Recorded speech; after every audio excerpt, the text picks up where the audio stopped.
Hai hai hai. Hello everyone. Hello my students. Kembali lagi kita belajar hari ini anak-anak teacher. Hari ini kita akan belajar yaitu di tema 2 atau di tema B, menyayangi tumbuhan dan hewan. Subtema 2, manfaat hewan bagi kehidupan manusia yang ada di pembelajaran 6. Ayo anak-anak teacher, silakan disiapkan bukunya, dibuka halaman 59 ya. Sebelum kita mulai pelajaran kita hari ini, kita berdoa. Let's pray. Our Heavenly Father, we thank you for your blessing. Until this beautiful morning, we want to start our lesson for today. Please bless us and guide us. In the name of Jesus Christ, we pray to you. Amen. Oke anak-anak teacher, kita mulai pelajaran kita hari ini. Yang menjadi tujuan pembelajarannya adalah menulis dongeng berdasarkan gambar. Menuliskan bentuk perkalian dengan sifat pertukaran dari soal cerita.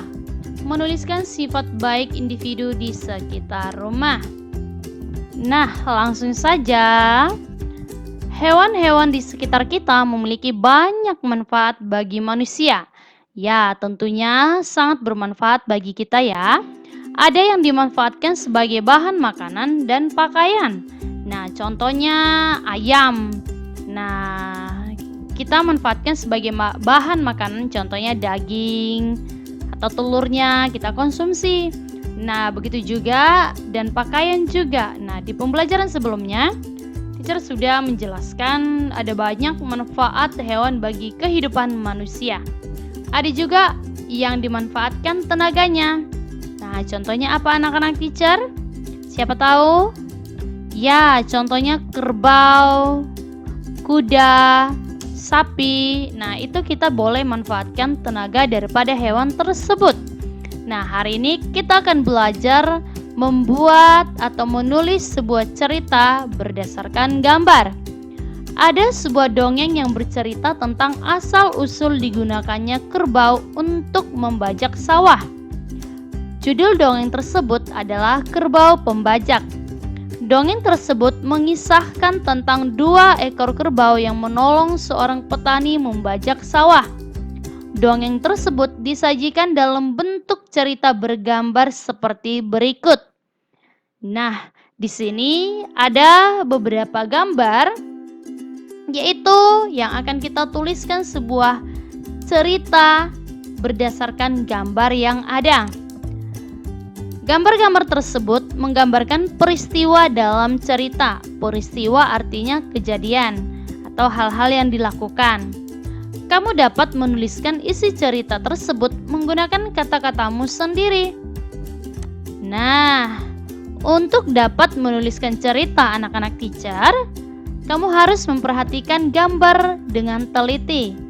Nah, ketika sudah ada gambarnya, anak-anak teacher, kamu perhatikan dengan baik, dengan teliti setiap gambar yang sudah disajikan.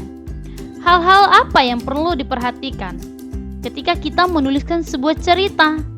Nah, yaitu tokoh dalam gambar, latar tempat dan waktu pada gambar.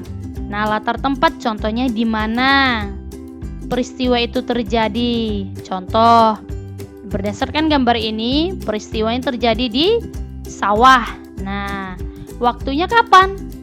Nah, contoh waktu boleh pagi hari, boleh siang hari, bahkan sore hari juga boleh. Nah, itu merupakan waktu. Ekspresi tokoh pada gambar. Bagaimana ekspresinya? Apakah ekspresinya terlihat sedih, senang, atau semangat, atau lelah? Nah, itu salah satu ekspresi. Lalu, bagaimana suasana pada gambar tersebut? Nah, itu dia hal-hal yang perlu diperhatikan saat kita menulis sebuah cerita dari sebuah gambar. Setelah itu, kamu dapat menulis kerangka cerita. Kerangka cerita ini artinya adalah kerangka cerita dapat berupa deskripsi dari setiap gambar. Misalnya sebagai berikut. Nah, contoh nih, gambar pertama, gambar yang nomor 1. Dari gambar itu, kita bisa membuat kerangka ceritanya. Nah, ini dia kerangka cerita. Nah, kalimat singkatnya berdasarkan gambar. seorang petani sedang mencangkul di sawah yang luas. Nah, ini dia kerangka cerita yang pertama. Nah, dari kerangka cerita ini, kamu boleh menuliskan ceritanya menggunakan kata-kata kamu sendiri. Nah, pada suatu pagi terlihat seorang petani sedang mencangkul sawahnya yang luas. Sawah itu akan ditanami padi. Tanah di sawah dicangkuli supaya gembur atau subur. Dengan begitu, tanaman padi akan tumbuh dengan baik. Nah, itu dia sebuah cerita berdasarkan gambar pertama tadi sesuai dengan kerangka cerita yang sudah kita buat. Paham anak-anak teacher? Oke, thank you. Nah, Teacher Lisbeth sekarang akan mengajak kamu untuk berhitung. Kakek Nina memelihara ayam. Kakek mempunyai 6 kandang ayam. Di dalam setiap kandang terdapat 9 ekor ayam. Ayam kakek tersebut semakin besar. Kakek membagi ayam-ayamnya menjadi 9 kandang. Setiap kandang berisi ayam sama banyak. Berapa banyak ayam di setiap kandang?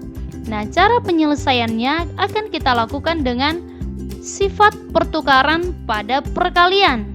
Nah, di pembelajaran hari ini kita akan belajar sifat pertukaran pada perkalian yang sudah kita singgung, yang sudah kita pelajari di pembelajaran sebelumnya.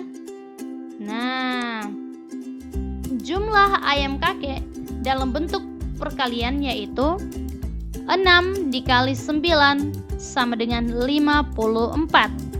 Nah, 6 ini merupakan jumlah kandang. Nah, yang ini tadi jumlah kandang dikali 9. 9 yaitu jumlah ayam dalam satu kandang. Nah, ternyata ayam kakek tersebut semakin besar. Nah, lalu kakek membagi ayam menjadi 9 kandang. Nah, berarti setelah kandang ditambah menjadi 9, maka banyak ayam kakek dapat ditulis. Nah, ini kita lakukan dengan sifat pertukaran dalam perkalian. Nah, sekarang kan jumlah kandangnya sudah 9. Ya kan? Berarti 9 dikali titik-titik sama dengan 54. Nah, berapakah banyak ayam kakek? Nah, berarti 9 dikali titik-titik sama dengan 54. Nah, kita buat dari sini sifat pertukaran dalam perkaliannya. Nah, berarti 9 dikali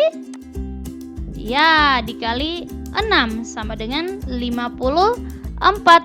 Nah, berarti banyaknya yaitu that's right, 9 dikali 6 sama dengan 54. Maka dapat disimpulkan dengan sifat pertukaran yaitu 6 dikali 9 sama dengan 9 dikali 6 yang hasilnya sama-sama 54. Oke anak-anak teacher, paham ya? Di soal berikutnya, di peternakan sapi terdapat 9 kandang. Setiap kandang berisi 8 sapi.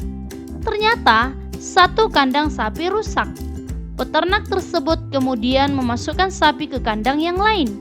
Setiap kandang berisi sapi sama banyak. Berapa banyak sapi dalam satu kandang sekarang?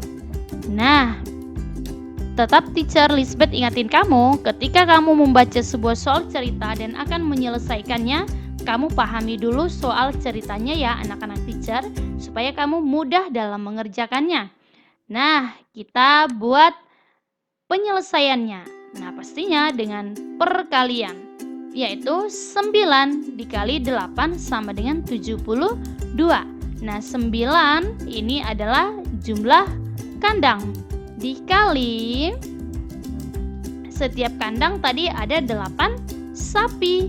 Nah, ini jumlah sapi setiap kandang. Berarti 9 dikali 8 sama dengan 72. Ternyata, nah, satu kandang sapi rusak.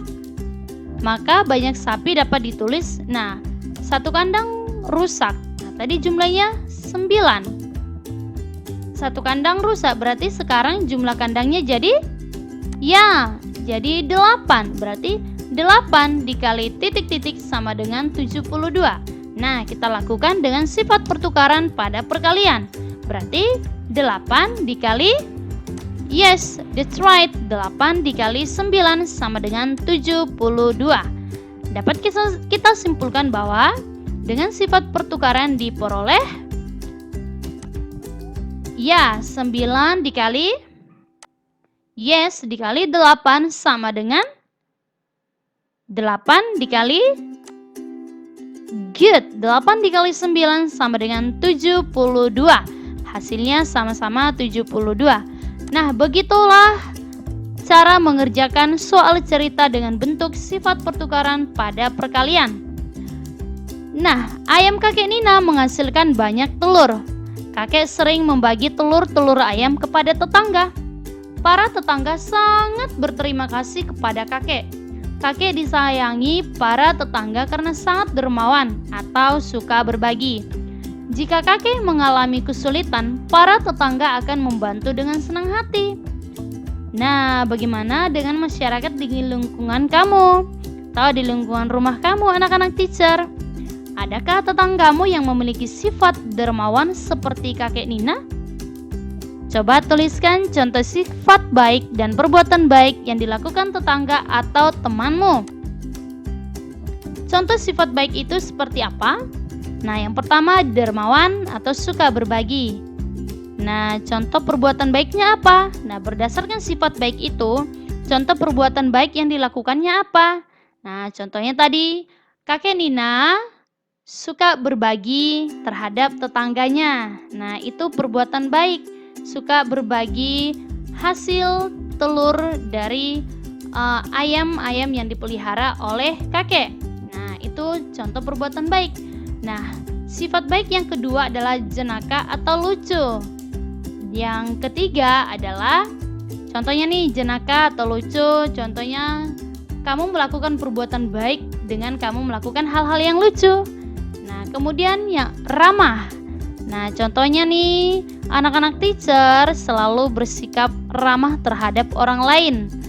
Nah, contohnya menyapa temannya, menyapa teachernya, menyapa saudaranya, atau menyapa tetangganya. Nah, itu salah satu perbuatan baik berdasarkan sifat baik. Lalu penyayang. Nah, itu dia beberapa contoh sifat baik. Nah, anak-anak teacher silakan dikerjakan. Ayo berlatih halaman 63. Dan di halaman 63, perhatikan anak-anak teacher nomor 2A. Nah, di situ ada perbaikan seperti ini. Di sebuah toko hewan terdapat 8 akuarium. Di setiap akuarium diisi 10 ikan. Oleh karena 2 akuarium bocor, nah di sini tertulis 2. Nah, ini diganti jadi 3 ya anak-anak teacher. Berarti oleh karena 3 akuarium bocor. Oke anak-anak teacher? Ya, silakan diganti di bukunya ya. Oke, sampai di sini pertemuan kita hari ini. See you next time and God bless you. Goodbye.